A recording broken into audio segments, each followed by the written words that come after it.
বরিশাল, পটুয়াখালী, রাজশাহী, চুয়াডাঙ্গা, যশোর সহ দেশের ৯ জেলার ওপর দিয়ে মৃদু তাপপ্রবাহ বয়ে যাচ্ছে।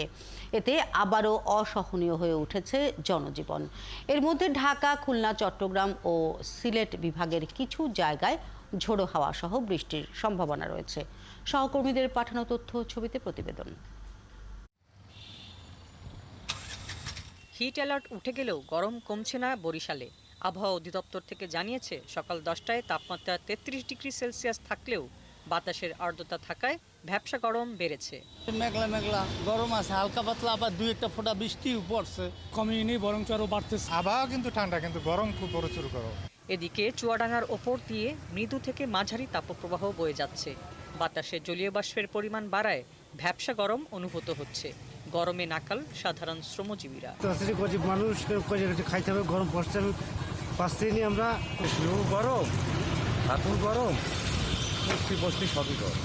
আকাশ মেঘলা থাকায় যশোরে গরমের সঙ্গে পাল্লা দিয়ে বাড়ছে বাতাসের আর্দ্রতা। ভ্যাপসা গরমে কর্মজীবী মানুষ পড়েছেন বিপাকে। একটু স্বস্তির আশায় পান করছেন লেবু ও আখের শরবত। আগে যেরকম 41-42 ছিল তাপমাত্রা, যে গরম ছিল না, তার থেকে এখন বেশি গরম। এখন মেঘলা অবস্থায় রয়েছে, কিন্তু প্রচন্ড গরম, আমরা ঘামতেছি, খুব একটা অসহ্যের ভিতরে আমরা দিনটা পার করতেছি।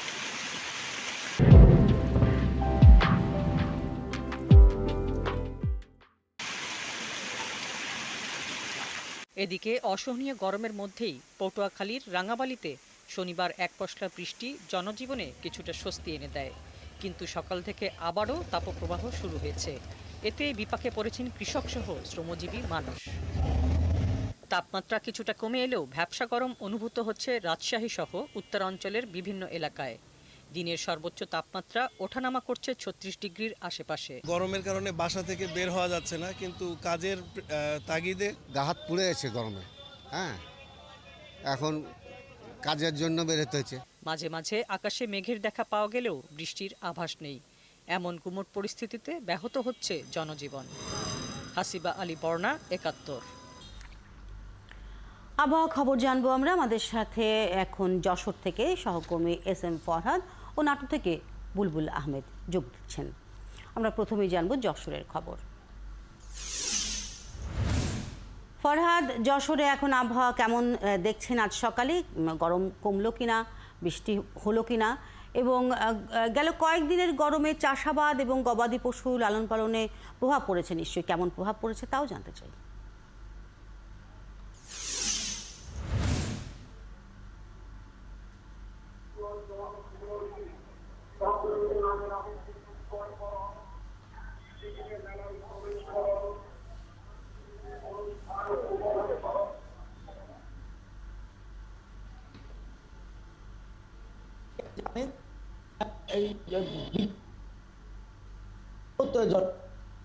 সহনে ছিল,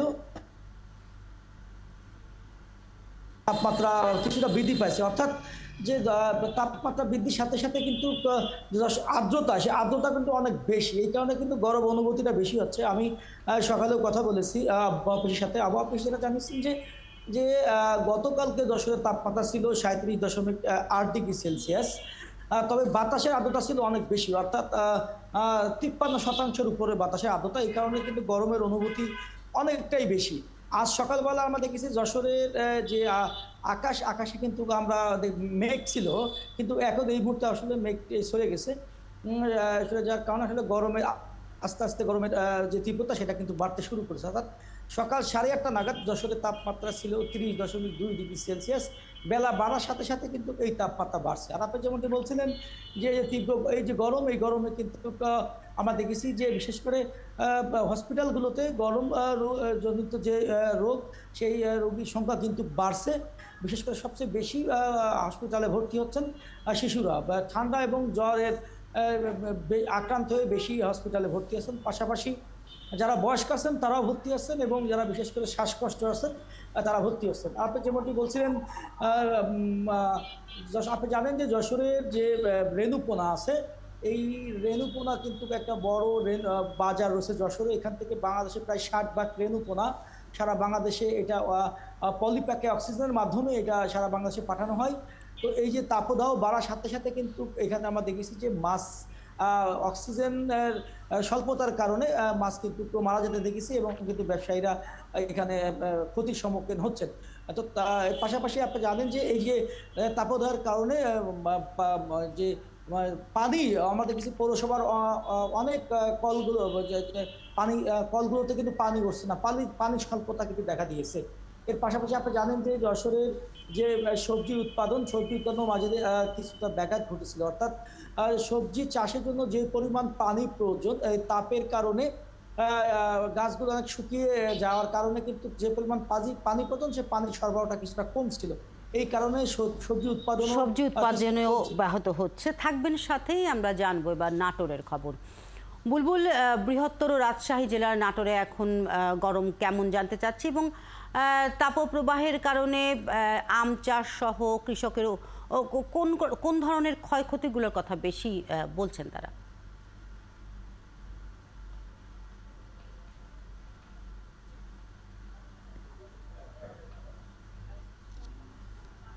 শিল্পী আসলে এই যে প্রচন্ড তাপদাহ কিন্তু বেশ কয়েকদিন ধরেই ছিল এবং রাত থেকেই কিন্তু কিছুটা তাপ কমে এসেছে এবং সকালে এখন আমরা পিট করে বৃষ্টি হতে দেখছি। এই মুহূর্তেও কিন্তু ঝিরিঝিরি বৃষ্টি হচ্ছে আমাদের এখানে এবং যার ফলে তাপমাত্রা কিন্তু নাটোরে এই মুহূর্তে কিছুটা সহনীয় পর্যায়ে আছে। এখন ভ্যাপসা গরম কিন্তু আমরা লক্ষ্য করছি না এবং আকাশের যে গর্জন সেটি আমরা শুনতে পাচ্ছি এবং হয়তো বৃষ্টিপাত যদি হয় তাপমাত্রা কমে আসবে এবং আমাদের নাটোরের যে ফসলগুলো গুরুত্বপূর্ণ তার মধ্যে আম, লিচু এবং ধান কাটা কিন্তু কৃষকদের গত সপ্তাহ পর্যন্ত শেষ হয়েছিল না। সেজন্য কিন্তু কৃষকরা, বিশেষ করে চলন মিল এবং হালতি মিলের কৃষকরা চাচ্ছিলেন যে বৃষ্টিপাত যদি একটু দেরিতে হয় তাহলে তাদের জন্য এই ধানটা তুলে আনা সহজ হয় এবং তাদের জন্য ভালো হবে। এবং বিশেষ করে যদি বৃষ্টির পানি এবং বন্যার পানি যদি ঢুকে যেত তাহলে কিন্তু এই কৃষকরা ধান তুলতে পারলেও তাদের কিন্তু গরুর যে ফোডার, গরুর খাবার যেগুলো আমরা এই অঞ্চলের মানুষ আওর বলে, সেটা কিন্তু সংরক্ষণ করতে পারতো না। সেই জায়গাগুলো কিন্তু কৃষকরা এবং এবার ভালোভাবে করতে পেরেছে। আর অন্যদিকে আম এবং লিচুর জন্য কিন্তু এই গরমটা কিছুটা অসহনীয় ছিল এবং কৃষি বিভাগ বলছিলেন যে এই গরমের কারণে আম এবং লিচুর ব্যাপক পরিমাণ ক্ষতি হলেও যতগুলো ফল গাছে ধরে আছে সেগুলো কিন্তু ভালো দাম পাবে এমনটা প্রত্যাশা করছিলেন এবং এমন কথাই বলছিলেন কৃষি বিভাগের লোকজন। এবং এই মুহূর্তে আমের যারা চাষি রয়েছেন তারা নাটোর জেলায় বিশেষ করে এখানে আম এবছর খুব কম গাছগুলোতে দেখা যাচ্ছে। অত্যধিক গরমের কারণে মুকুল কিন্তু পড়ে গিয়েছে এবং ফলে আম গাছগুলোতে আম কিছুটা এবছর কম রয়েছে এবং দাম কিছুটা বাড়তি থাকার কথা বলছেন কৃষি বিভাগ। রয়েছেন আপনারা দুজনেই খবর সংগ্রহে, আবারও নিশ্চয়ই যুক্ত হবেন আমাদের সাথে।